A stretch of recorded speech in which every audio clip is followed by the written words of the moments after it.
ডিম আমাদের সবার প্রিয়, আর যদি ভালো করে রান্না করা হয় তা তো আর বলাই নয়।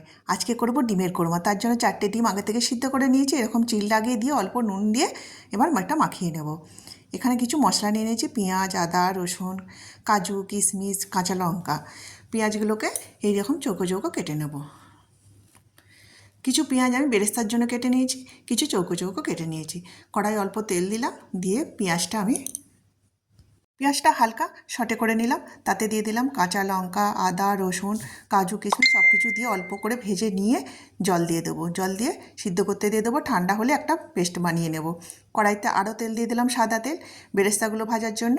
এদিকে মশলাগুলো সব ঠান্ডা হয়ে গেছে, বেরেস্তাও ভাজা হয়ে গেছে, মশলা পেস্টও হয়ে গেছে। এবার ডিমগুলোকে অল্প করে ভেজে নেব।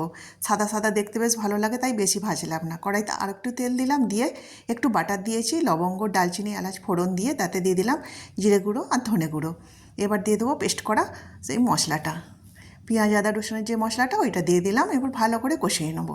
এবার পরিমাণ মতো লবণ, চিনি, একটু আমি কাসুরি মেথি দিয়ে দিয়েছি। দিয়ে আর একটু ভালো করে কষিয়ে নেব। আর দিয়ে দেবো 3 চামচের মতো টক দই। ফেটিয়ে নিয়েছিলাম দইটা আগে থেকেই, সেটা এবার দিয়ে দেবো। টক দইটা দিলাম, দিয়ে আরও ভালো করে কষিয়ে নেবো। এবার দেখুন সব কিছু ভালো করে কষানো হয়ে গেছে। জল দিয়ে এবার দিয়ে দেবো ভেজে রাখা ডিমটা, দিয়ে 5 মিনিটের মতো চাপা দিলেই কিন্তু রেডি হয়ে যাবে আমাদের ডিমের কোরমা। ওপর থেকে কাঁচা লঙ্কা 2টো চেরা করে দিয়ে দিয়েছি। 5 মিনিট মাত্র চাপা দেব। 5 মিনিট পরে আবার ফিরে আসছি। 5 মিনিট পরেই কিন্তু আমার তৈরি হয়ে গেল ডিমের কোরমা। এবারে যে বেরেস্তাটা ভেজেছিলাম পেঁয়াজের, ওপর থেকে ছড়িয়ে দিলেই তৈরি হয়ে যাবে একদম ডিমের কোরমা। মজাদার ডিমের কোরমা খেতে কিন্তু দারুণ হবে। রুটি দিয়ে, নান দিয়ে, পরোটা দিয়ে, যাতেই খান না কেন খুব ভালো লাগবে। আর কেমন লাগলো আমার এই ভিডিওটা অবশ্যই জানাবেন। আর আপনাদের যদি খুব খেতে ইচ্ছা করে চলে আসুন আমার বাড়ি। ভালো লাগলে ভিডিওটি একটি লাইক, শেয়ার, সাবস্ক্রাইব করবেন, আর কমেন্ট করে অবশ্যই জানাবেন কেমন লাগলো।